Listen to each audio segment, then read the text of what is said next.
Donc, bonjour monsieur, je vais vous présenter mon PowerPoint sur le bois lamelé croisé CLT. Alors tout d'abord, parlons de son origine. Il provient de France, donc c'est un ingénieur en 1947 qui va mettre au point le bois CLT, donc afin de répondre aux enjeux environnementaux et techniques. Dans les années 2000, il va donc franchir un cap au niveau de l'innovation technologique et de la certification, grâce évidemment à de nombreux programmes de recherche et à l'harmonisation européenne des règles de calcul des structures. Alors, parlons d'abord de son introduction, sa signification. CLT signifie en anglais Cross Laminate Timber. Donc, c'est un matériau de construction à base de bois qui est sous forme de panneaux multicouches. Il est constitué donc de différentes couches de lamelles ou de lames de bois, allant de 3 couches à 7 couches, toujours de manière impaire, donc 3 couches, 5 couches ou 7 couches. Donc, chaque couche contient des lamelles disposées dans un seul sens. Les couches sont croisées donc à 90 degrés l'une sur l'autre. Donc, toujours dans le but d'augmenter la rigidité et la stabilité des panneaux. Alors, il existe deux types de bois CLT. On a d'abord le type Q, qui lui est utilisé pour des parois verticales, donc par exemple pour des murs.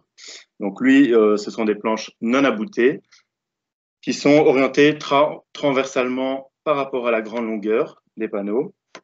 Donc ils sont destinés comme j'ai dit, pour des murs, comme par exemple ici, pour un mur extérieur ou intérieur. Les voici. On a le type L, qui est lui utilisé pour un usage donc horizontal, par exemple pour des planchers, pour des panneaux de toiture. Donc lui, il est orienté longitudinalement par rapport à sa grande longueur, et lui, il est abouté. J'y reviendrai après par rapport à ce que ça veut dire. Son utilisation, je viens de l'expliquer, c'est par rapport au plancher, au panneau de toiture. Voici quelques illustrations. Les caractéristiques techniques du produit. Alors, c'est un produit naturel, c'est-à-dire que il est composé à 99% de bois. Donc, c'est le seul matériau qui est composé avec un grand taux de bois. Donc, il a moins d'1% de colle.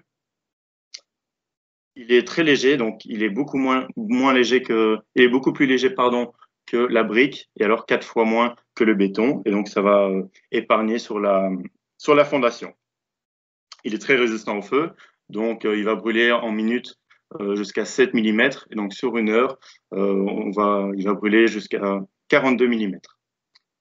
Alors, la conductivité thermique, qu'est-ce que ça signifie? En fait, ça signifie la capacité à diffuser la chaleur. Alors, plus le chiffre est bas, plus il est isolant. Donc ici, on peut voir que le béton, ici en dessous de l'image, j'ai inscrit que le béton était à 1,4 watts par mètre Kelvin. Donc il est 7 à 10 fois moins isolant que notre bois CLT, qui lui est à 0,13 watts par mètre Kelvin.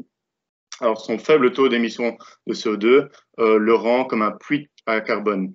Donc, il ne va pas rejeter du carbone. Au contraire, il va le garder, il va le stocker. Donc, on peut le comparer au béton qui, lui, rejette 60 kg de CO2 par mètre cube, alors que le bois CLT est à moins de 100 kg par mètre cube.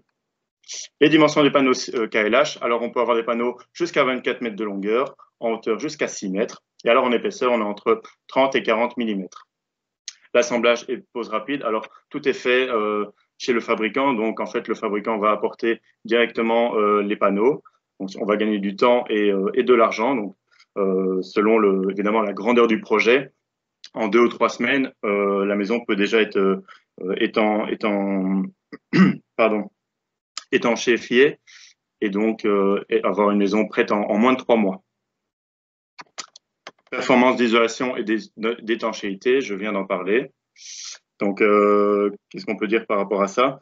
Il est 20 fois plus isolant que le béton armé. Ça, c'est quand même un point important. Son épaisseur et sa densité font le panneau CLT d'un matériau très isolant et très étanche. Les panneaux permettent de respirer. Alors, oui, donc il a la capacité de réguler la chaleur, donc l'humidité ambiante également. Donc s'il fait trop sec, il va pouvoir augmenter l'humidité et vice-versa. Donc il y a une gamme de bois. Donc généralement, on utilise l'épicéa pour le bois CLT. On a également le bois Douglas, le bois mélèze, le bois pin sylvestre, le sapin blanc aussi qui est utilisé. Alors, concernant l'utilisation, on peut l'utiliser, comme je l'ai dit précédemment, pour des toitures, pour des planchers et des plafonds. Donc, on peut agrandir un espace via le bois CLT. On peut créer des murs intérieurs et extérieurs aussi. Donc ici, on peut le retrouver entre les lambourdes et donc le parement, donc en bois. Évidemment, des deux côtés, il y a des lambourdes pour tenir les panneaux en CLT. Donc, le processus de fabrication. Ici, voici un schéma. Je vais détailler point par point. Alors ici, on va d'abord le retrouver dans son milieu naturel en forêt, où il va être tronçonné pour obtenir seulement les troncs, donc le fût. Il va être stocké, donc on va le transporter vers le fabricant via des camions.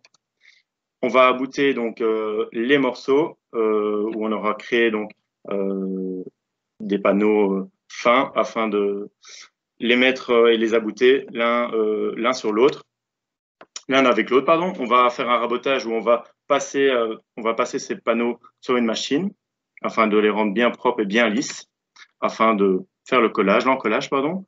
Donc une colle à base de polyuréthane. On va avoir le pressage.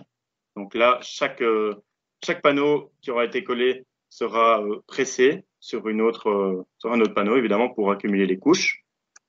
Il va y avoir un second rabotage à chaque fois pour avoir des panneaux bien propres et bien lisses pour que la colle tienne au maximum.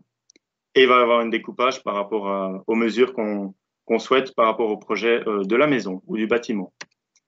La mise en œuvre du bois CLT. Alors tout d'abord, on va empiler donc les produits finis. Ils vont partir vers le transport, donc via des camions qui après vont être ici via un Manitou amenés sur le chantier.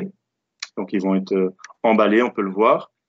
Il va y avoir la pose donc de ces panneaux KLH.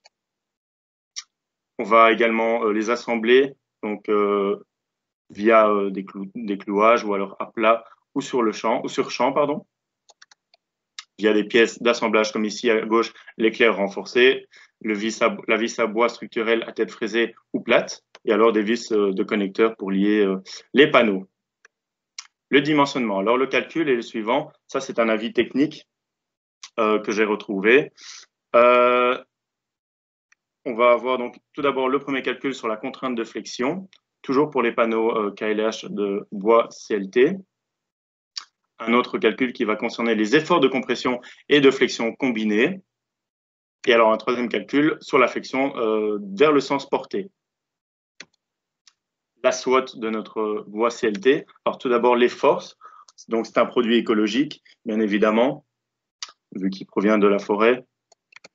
Il a une facilité de pose par rapport au bardage. Donc sur le bois CLT, il est on peut facilement le poser sur les bardages. Il est performant et donc il est très léger. C'est un réel point, une vraie force. Et donc au niveau de sa durée dans la vie, il est il a une bonne longitude, il a une longue durée de vie, pardon. Il est très modulable, donc on peut le retrouver facilement avec d'autres matériaux et on peut le découper facilement pour créer par exemple des fenêtres ou des portes. C'est assez facile, contrairement au béton. Il a donc un espace de vie confortable avec un climat intérieur sain, donc il régule plutôt bien l'humidité et donc crée un climat intérieur sain. Un excellent réducteur de bruit, donc il peut réduire jusqu'à 72 décibels, par exemple les bruits de craquement, etc., à l'intérieur de la maison. Il est très résistant au feu, comme je l'ai parlé. L'assemblage et la pose est très rapide, donc plus rapide qu'une construction normale, dite avec des blocs de béton et des briques. Alors, ses faiblesses, c'est tout d'abord son prix. Donc, lui, il est entre 1400 et 2500 euros le mètre carré, sans compter la pose, etc. Donc, juste les panneaux. Alors que pour l'ossature bois, on est plus entre du 1000 euros et 1700 euros le mètre carré. C'est un vrai point de faiblesse. Alors, la menace, évidemment, c'est la déforestation en masse. Alors, il existe 3 normes, donc le CE, le PEFC et le FSC. Donc, le PEFC, lui, il assure donc la protection des bois ou de produits à base de bois. Donc, il garantit également la gestion durable de la forêt.